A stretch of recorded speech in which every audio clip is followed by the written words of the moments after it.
할렐루야. 은혜의 찬양을 올려주신 우리 글로리아 찬양대에 감사 말씀드립니다. 하나님께서 우리를 기뻐하시고 우리 예배 가운데 함께 계심을 믿습니다. 아멘. 오늘은 그리스도의 새 계명을 지키는 자가 받는 축복, 그리스도의 새 계명을 지키는 자가 받는 축복, 이러한 제목으로 함께 은혜 나누겠습니다. 본문 말씀 요한 1서 2장 3절에서 11절 말씀을 저와 여러분이 번복해서 봉독하겠습니다. 우리가 그의 계명을 지키면 이로써 우리가 그를 아는 줄로 알 것이요, 그를 아노라 하고 그의 계명을 지키지 아니하는 자는 거짓말하는 자요, 진리가 그 속에 있지 아니하되, 누구든지 그의 말씀을 지키는 자는 하나님의 사랑이 참으로 그 속에 온전하게 되었나니 이로써 우리가 그의 안에 있는 줄을 아노라. 그의 안에 산다고 하는 자는 그가 행하시는 대로 자기도 행할지니라. 사랑하는 자들아, 내가 새 계명을 너에게 쓰는 것이 아니라 너희가 처음부터 가진 옛 계명이니 이 옛 계명은 너희가 들은 바 말씀이거니와, 다시 내가 너희에게 새 계명을 쓰노니 그에게서와 너희에게도 참된 것이라. 이는 어둠이 지나가고 참빛이 벌써 비침이니라. 빛 가운데 있다 하면서 그 형제를 미워하는 자는 지금까지 어두움에 있는 자요, 그의 형제를 사랑하는 자는 빛 가운데 거하여 자기 속에 꺼리낌이 없으나. 함께 읽겠습니다. 형제를 미워하는 자는 어둠에 있고 또 어둠에 행하며 갈 곳을 알지 못하나니 이는 그 어둠이 그의 눈을 멀게 하였음이라. 아멘. 아멘. 여러분, 제가 여러분께 너무나 당연한 질문을 하나 드리겠습니다. 우리는 하나님의 계명을 지켜야 할까요?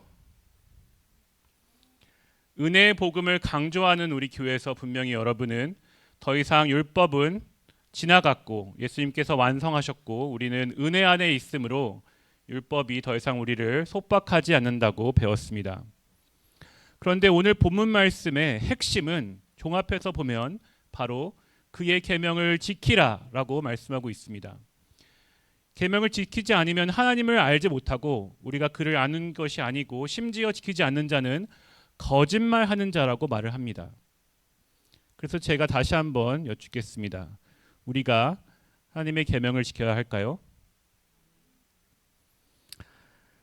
왠지 지켜야 될 것 같기도 하고 또 교회에서는 아니라고 배운 것 같기도 하고, 이런 애매모호한 말씀을 우리가 만날 때마다 석연치 않은 마음으로 그냥 지나가곤 합니다. 분명 우리는 율법으로서 의롭게 되지 않습니다. 사람이 의롭게 되는 것은 율법의 행위로 말미암음이 아니요 오직 예수 그리스도를 믿음으로 되는 줄 우리는 믿습니다. 그래서 누구든지 율법을 지킴으로 하나님께 인정받으려는 사람은 그렇게 될 수 없습니다. 그리스도의 완벽한 의가 우리에게 이미 주어졌기 때문입니다.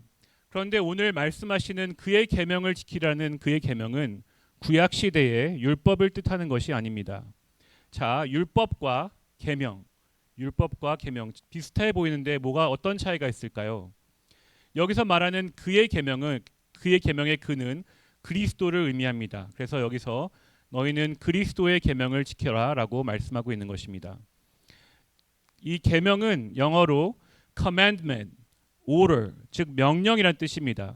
예수님께서 주신 모든 명령을 너희가 순종하고 지켜라라는 뜻입니다. 그래서 우리는 성경을 읽을 때 오늘 나에게 말씀하신 하나님의 말씀을, 그리스도의 명령을 찾으며, 보물을 찾듯이 그것을 찾으며, 하나님, 내가 오늘 주님께서 나에게 말씀하시는 것을 순종하겠습니다 라는 마음으로 성경을 읽어야 합니다. 특히 사복음서 안에서 생명의 빛 되시며 하나님의 말씀 자체 되시는 예수님의 말씀을 찾으며 순종해야 될 줄 믿습니다. 성경에는 수많은 예수님의 명령이 있습니다. 그 가운데 오늘 본문 말씀을 중심으로 두 가지 명령과 계명을 저희들이 함께 살펴보도록 하겠습니다. 자, 여러분, 이 말씀을 들을 때, 이 명령을 들을 때 하나님, 내가 이 명령을 반드시 순종하겠습니다라는 마음으로 들어주시면 감사하겠습니다. 자, 그러면 함께 3절 4절을 다시 읽겠습니다. 우리가 그의 계명을 지키면 이로써 우리가 그를 아는 줄로 알 것이요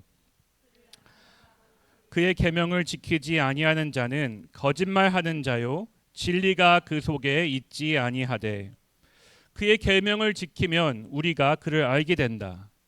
이게 무슨 말일까요? 여러분, 예수님께서 우리에게 하신 첫 번째 명령이 무엇인지 알고 계십니까? 예수님께서 공생애를 시작하시면서 세례 요한에게 세례를 받으시고 또 40일간 광야에서 금식하시며 모든 사단의 시험을 이기시고 처음으로 나가셔서 공개적으로 그 당시 있던 사람들에게 선포하며 명령하셨던 그 말씀, 그리고 동일하게 오늘날 우리에게도 적용하는 첫 번째 말씀이 무엇인지 아십니까? 마태복음과 마가복음을 보면 동일하게 나오는데 마가복음 말씀 1장 14절 15절을 읽겠습니다. 요한이 잡힌 후 예수께서 갈릴리에 오셔서 하나님의 복음을 전파하여 이르시되 때가 찼고 하나님의 나라가 가까이 왔으니 회개하고 복음을 믿어라. 이것이 예수님께서 주신 첫 번째 명령입니다. 첫 번째 계명입니다. 이 계명을 순종하는 사람은 영생을 얻고 예수님을 참으로 알게 되는 것입니다. 다시 본문 말씀으로 돌아와서 우리가 그의 명령을 지키면 이로써 우리가 그를 알게 된다고 말합니다. 그래서 이 첫 명령을 듣지 않는 사람은, 지키지 않는 사람은 아무리 많이 성경을 공부해도, 아무리 많이 예배를 참석해도, 아무리 신앙생활을 오래 해도 참 생명 되신 예수님을 알 수 없는 것입니다. 진리가 그 속에 없기 때문입니다. 예수님께서 이 복음을 전파하시되 어떻게 전파하셨죠? 첫 번째, 회개하고 복음을 믿으라. 회개하고 복음을 믿으라. 이것이 예수 그리스도의 복음인 줄 믿습니다. 사람이 예수님의 복음을 받아들이기 위해서는 내가 먼저 죄사함이 필요한 죄인이라는 인정하는 마음이 필요합니다. 이스라엘 백성들은 그 당시 예수님 시대에 이런 마음을 갖지 못했기 때문에 끝내 예수님을 거부하였습니다. 예수님께서 나는 참 진리다. 너희들을 이 진리로 자유롭게 하리라 말씀하시니까 그 당시 유대인들은 아니 우리가 아브라함의 자손이 되어서 남의 종이 된 적이 없거늘 네가 우리를 자유롭게 하는 게 무슨 말이냐라고 끝내 예수님을 거부하였습니다. 여러분, 하나님이 없는 사람, 예수님을 구주로 영접하지 않은 모든 사람은 죄 가운데 있는 인생입니다. 우리가 다른 사람의 마음을 아프게 했던 말들, 우리의 모든 행동들, 은밀한 곳, 아무도 없는 곳에서 우리가 혼자 했던 모든 생각과 행동과 말들을 마지막 때 우리는 하나님의 심판대 앞에 서서 우리의 모든 행악에 대해서 심판을 받게 될 것입니다. 그럴 때 예수님을 믿지 않는 사람은 영원한 불지옥 심판을 받게 됩니다. 이것은 정말 끔찍하고 누구에게서도 일어나서는 안 될 그럴 끔찍한 일일 것입니다. 하지만 하나님께서는 모든 사람이 구원받을 수 있는 길을 이미 우리에게 열어주셨습니다. 바로 이 첫 그리스도의 명령, 첫 예수 그리스도의 계명을 순종하고 믿는 사람에게는 사망에서 생명으로, 죽음에서 영원한 생명으로 옮겨짐을 믿습니다. 만약에 아니 내가 복음을 믿고 싶어도 안 믿겨지는데 어떻게 하냐고 생각하는 분이 있을지 모르겠습니다. 여러분, 이것은 우리가 믿어지느냐 안 믿어지느냐의 문제가 아닙니다. 이것은 하나님의 말씀을, 예수님의 명령을 순종하느냐 안 하느냐의 문제입니다. 예수님께서는 회개하라, 복음을 믿어라 명령하셨지 우리한테 부탁한 적이 없습니다. 그래서 내가 나의 기분이 어떻든 나의 생각이 어떻든 상관없이, 내가 믿어지고 안 믿어지고 상관없이 하나님, 예수님의 이 말씀에 내가 순종하기 원합니다라고 결단한 사람에게는 이러한 영원한 생명이 주어지고 참 우리의 생명 되시고 또 여러분을 너무나 사랑하시는 이 예수님을 진실로 알게 되는 것입니다. 그래서 만약 우리 가운데 아직 구원의 확신이 없으시거나 아니면 예수님을 머리로는 알고 있는데 아직 가슴으로 느끼거나 알지 못하신 분이 계신다면 이 예배 가운데 꼭 이 생명 되신 예수님을 영접하시기를 축복합니다. 자, 두 번째, 우리 본문을 통해서 살펴볼 두 번째 그리스도의 새 계명에 대해서 살펴보겠습니다. 7절, 8절을 함께 읽겠습니다. 사랑하는 자들아, 내가 새 계명을 너에게 쓰는 것이 아니라 너희가 처음부터 가진 옛 계명이니 이 옛 계명은 너희가 들은 바 말씀이거니와 다시 내가 너에게 새 계명을 쓰노니 그에게와 너희에게도 참된 것이라. 이는 어둠이 지나가고 참 빛이 벌써 비침이니라. 아멘. 자, 여기서 옛 계명이 등장하고 새 계명이 등장합니다. 다시 말씀드리지만 여기서 말하는 옛 계명은 구약의 율법을 말하는 것이 아닙니다. 7절에서 보면 너희들이 처음부터 가진 알고 있는 너희가 들은 바 말씀이거니와라고 말씀하였습니다. 그래서 이 옛 계명은 예수님께서 사복음서를 통해서 우리에게 주신 모든 가르침, 모든 명령을 뜻합니다. 초대교회 교인들도 이미 알고 있었던 옛 가르침, 예수님께서 하신 그 명령을 뜻하는 것입니다. 그런데 특이하게 오늘 사도 요한은 내가 너희에게 새 계명을 쓰겠다라고 말을 합니다. 여기서 8절에서 말하는 내가는 예수님이 아니고 사도 요한입니다. 사도 요한이 내가 너희한테 새 계명을 주겠다라고 말을 하는 것입니다. 그런데 사도 요한이 이 계명을 스스로 지어낸 것이 아니라 성령 안에서 예수님께서 이미 우리에게 주신 계명을 너에게 새롭게 풀어주겠다라고 말씀하고 있는 것입니다. 이 사도 요한의 새 계명을 이해하기 위해서는 우린 다시 한번 예수님의 옛 계명, 예수님께서 우리에게 하신 모든 명령들을 다시 한번 생각해 봐야 합니다. 여러분, 예수님의 모든 그런 명령들을 종합하면 그 대표의 계명이 뭐가 있을까요? 대표의 명령이 뭐가 있을까요? 우리가 처음 살펴본 회개하고 복음을 믿어라, 그거를 제외하고 예수님의 모든 가르침과 계명을 대표하는 것은 바로 하나님 사랑, 이웃 사랑입니다. 마가복음 12장 말씀처럼 내 마음을 다하고 목숨을 다하고 뜻을 다하여 힘을 다하여 주 너희 하나님을 사랑하라. 둘째는 이것이니 내 이웃을 내 자신과 같이 사랑하라. 하나님 사랑, 이웃 사랑, 이것이 예수님께서 주신 모든 가르침의 대표되는 계명입니다. 자, 이 가르침을 사도 요한은 어떻게 새롭게 준다고 할까요? 우리가 이제 9절과 10절을 함께 읽어보겠습니다. 9절 읽겠습니다.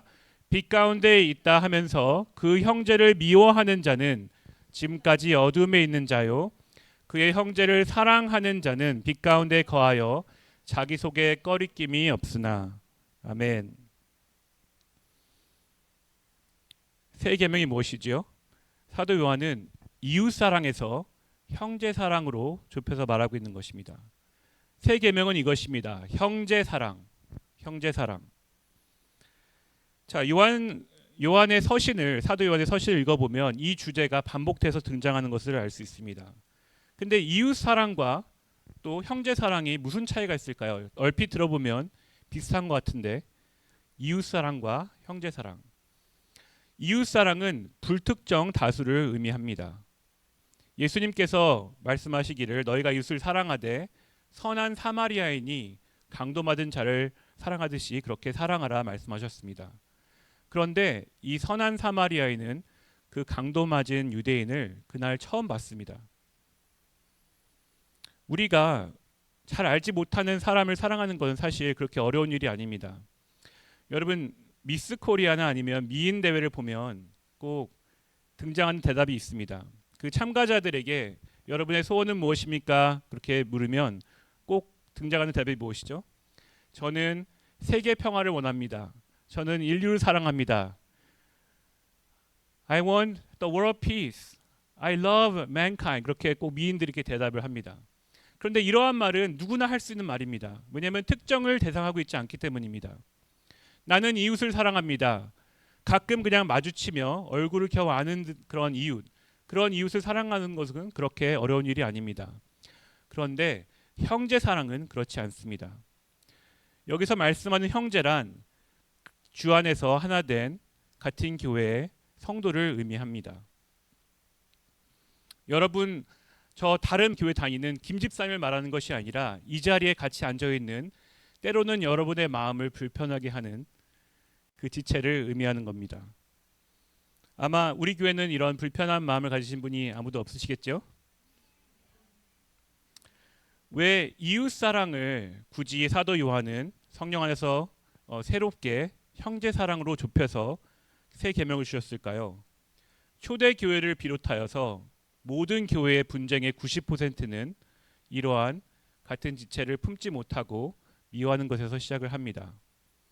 교회 분열과 분쟁은 우리 이민교회에도 낯선 일이 아닐 것입니다. 아마 여기 계신 모든 분들이 신앙생활 가운데 이러한 크고 작은 분쟁을 겪으셨을 것입니다. 그래서 우스갯소리로 한인교회의 부흥의 절반은 교회의 분열로 시작된다는 말이 있습니다. 그렇게 심각하기 때문에 사도 요한이 우리에게 이 계명을 주신 것입니다. 교회가 재정의 문제로 무너지지 않습니다. 교회 건물이 불에 탄다고 교회가 무너지지 않습니다. 교회가 무너지는 것은 큰 문제로 시작되는 것이 아니라 사소한 오해, 사소한 미움, 사소한 원망이 결국 큰 분쟁으로 교회를 무너뜨리게 되는 것입니다. 그래서 사도 요한은 형제를 사랑하라, 우리에게 이런 싹이 자라지 못하도록 아예 이런 새 계명을 우리에게 주신 줄 믿습니다. 그래서 여러분 마음 가운데 조금도 다른 사람에게 향한 불편한 마음이 자라도록 허용하지 마시기 바랍니다. 자, 그러면 우리가 이렇게 새 계명을 지켜 서로 사랑할 때, 같은 교회 지체 안에서 서로 사랑할 때 주어지는 세 가지 축복에 대해서 함께 알아보도록 하겠습니다. 첫 번째, 형제를 사랑하지 않으면 어두움으로 눈이 가려진다고 말씀합니다. 혹시라도 어떤 사람이 같은 지체, 같은 교회에 있는 성도와 아니면 교역자를 미워하고 시기 질투하고 원망한다면 어두움이 그 사람 마음에 찾아오게 되는 것입니다. 그 사람의 눈이 가려지게 되는 것입니다. 여러분, 이것은 영적으로 눈이 닫히는 것을 의미합니다. 그래서 더 이상 클리어한 하나님의 음성이 들리지 않습니다. 더 이상 뚜렷한 하나님의 길이 보이지 않습니다. 이러한 사람에게 하나님이 더 이상 말씀하지 아니하시고 또 인도하지 아니하셔가 아니라 그가 스스로 그러한 미운 마음을 품기 때문에 어두움에 속해서 스스로의 귀와 눈이 닫혔기 때문입니다.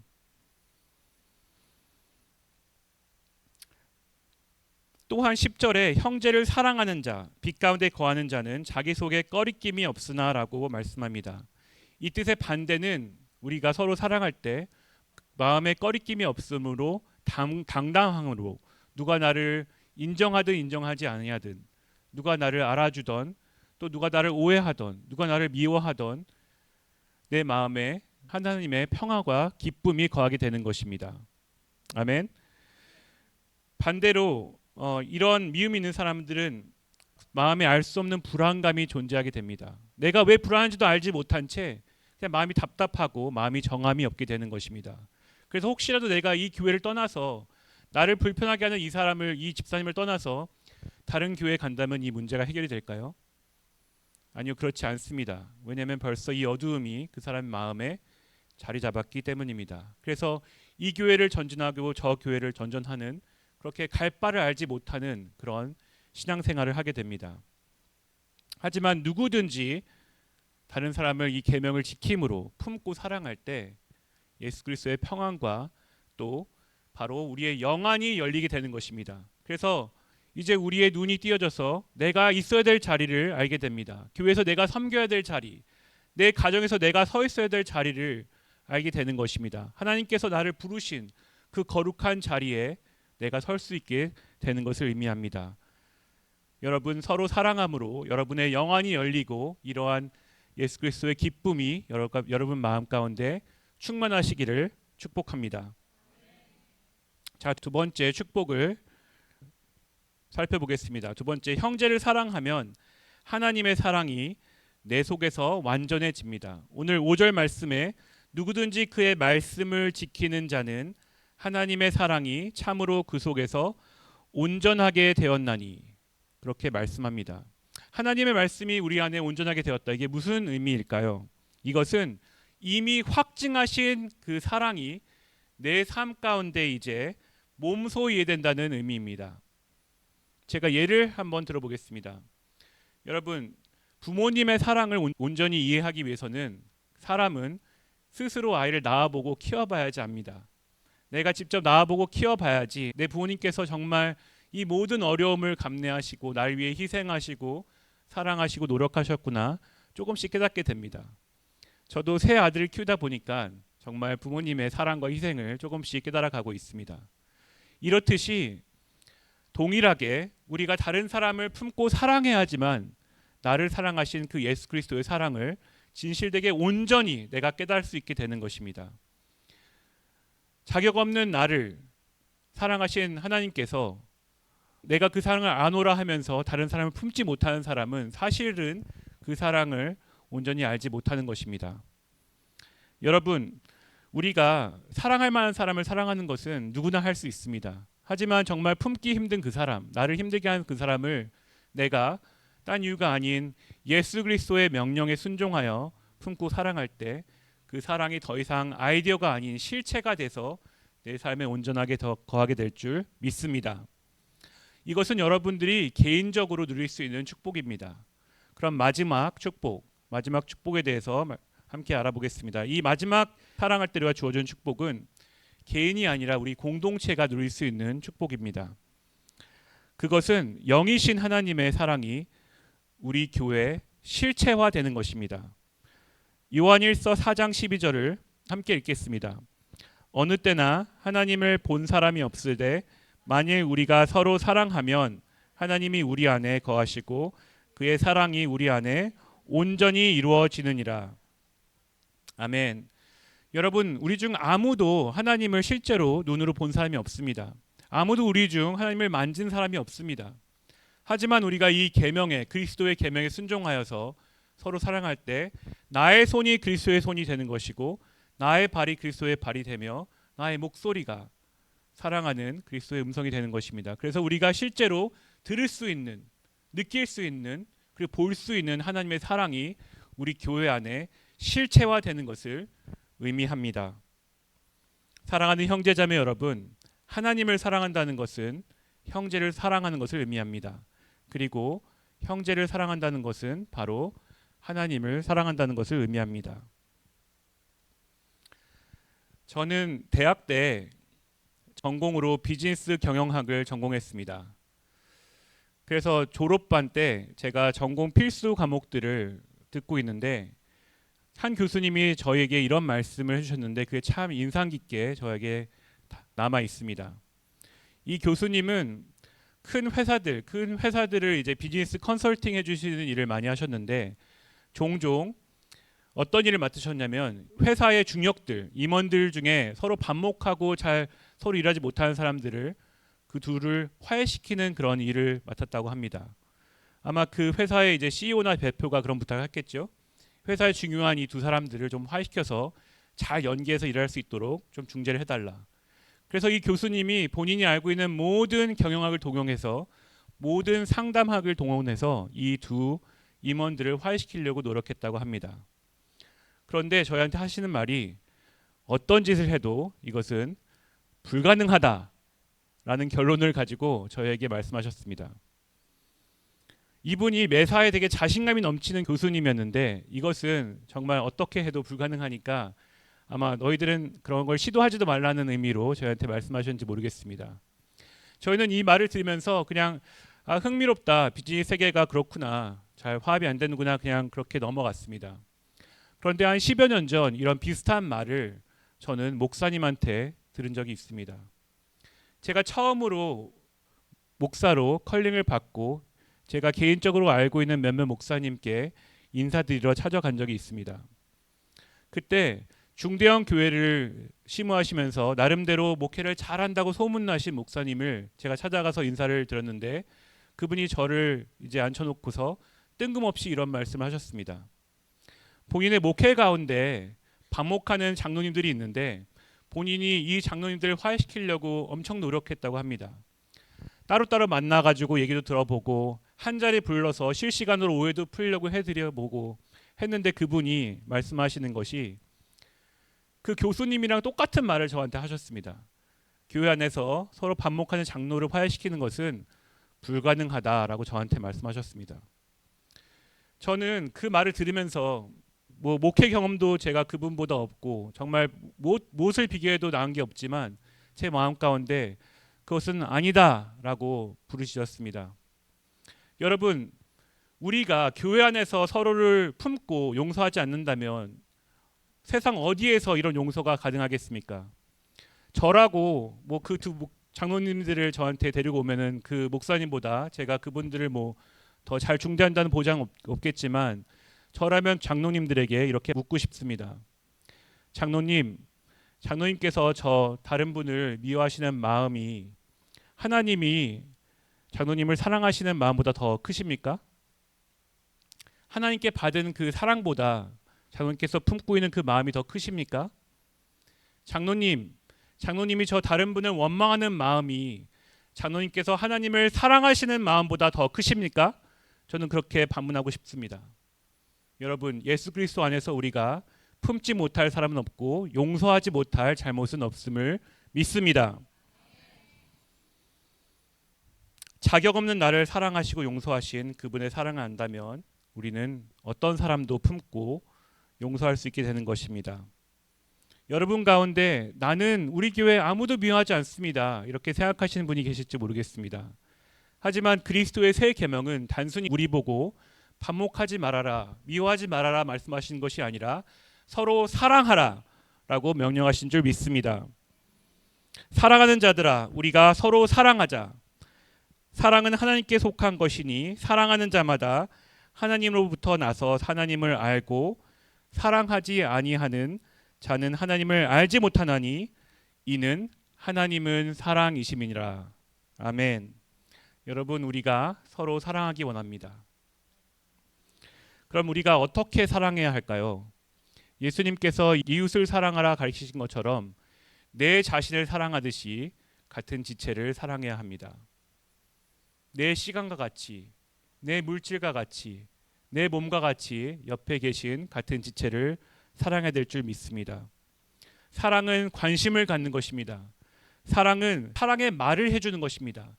사랑은 사랑의 눈빛으로 바라봐 주는 것입니다. 사랑은 사랑의 말로 축복을 해주는 것입니다. 여러분, 이것을 우리가 한번 실천해 볼까요? 옆에 있는 분 지체들 바라보시면서 한번 축복하기 원합니다. 이름을 부르시면서 주 안에서 사랑합니다 서로 고백하겠습니다. 집사님, 주 안에서 사랑합니다. 권사님, 주 안에서 사랑합니다. 장로님, 주 안에서 사랑합니다. 여러분, 이 고백을, 아멘. 여러분, 주 안에서 사랑합니다. 이 고백을 우리 매주 드릴 수 있게 되기를 축복합니다. 매주 볼 때마다 서로 사랑하며 품으며 축복하며 하나가 되는 우리 교회 되기를 축복합니다. 마지막으로 요한 1서 3장 23절을 보면 오늘 제가 여러분께 드린 그 모든 계명을 정리해서 이렇게 말씀해 줍니다. 함께 읽겠습니다. 그의 계명은 이것이니 곧 그의 아들 예수 그리스도의 이름을 믿고 그가 우리에게 주신 계명대로 두 번째 서로 사랑하는 것이라. 아멘. 예수 그리스도의 계명은 이것입니다. 그를 믿고 서로 사랑하는 것. 그를 믿고 서로 사랑하는 것. 여러분, 저는 여러분이 성령의 은사가 다 풀리고 영안이 열리고 능력과 모든 것 가운데 충만하게 되기를 축복합니다. 하지만 동시에 우리 교회가 어떤 교회보다도 그리스도의 사랑 안에서 하나가 되기를 원합니다. 왜냐하면 아무리 신령한 은사가 있고 아무리 신령한 능력이 있어도 사랑이 없으면 아무것도 아니기 때문입니다. 그래서 오늘 우리에게 주신 이 예수 그리스도의 말씀, 이 계명에 순종하여서 서로를 사랑할 때, 같은 지체를 사랑할 때 우리의 영안이 열리고 예수 그리스도를 실제로 알게 되고 하나님의 사랑이 우리 가운데 온전하게 될 줄 믿습니다. 할렐루야. 자, 함께 기도하겠습니다. 주님, 감사합니다. 오늘 말씀을 통하여서 우리를 만져주시고 우리가 나아갈 바를 알게 하심을 감사합니다. 주님, 우리가 생명 되신 예수 그리스도의 명령에 순종하여 예수님을 믿기 원합니다. 예수님을 내 구주로 받아들이기 원합니다. 그리고 이제는 그 계명에 순종하여 서로 사랑하기 원합니다. 우리가 이렇게 결단할 때 하나님의 사랑이 우리 가운데 온전케 되게 하여 주시고 그 그리스도의 사랑이 살아 숨쉬는 그 실체화되어 우리 공동체, 우리 교회에 나타나게 하여 주시옵소서. 그럴 때 모든 영광 주께 받아주시고 이 모든 말씀 주 예수 그리스도의 이름으로 기도했습니다. 아멘.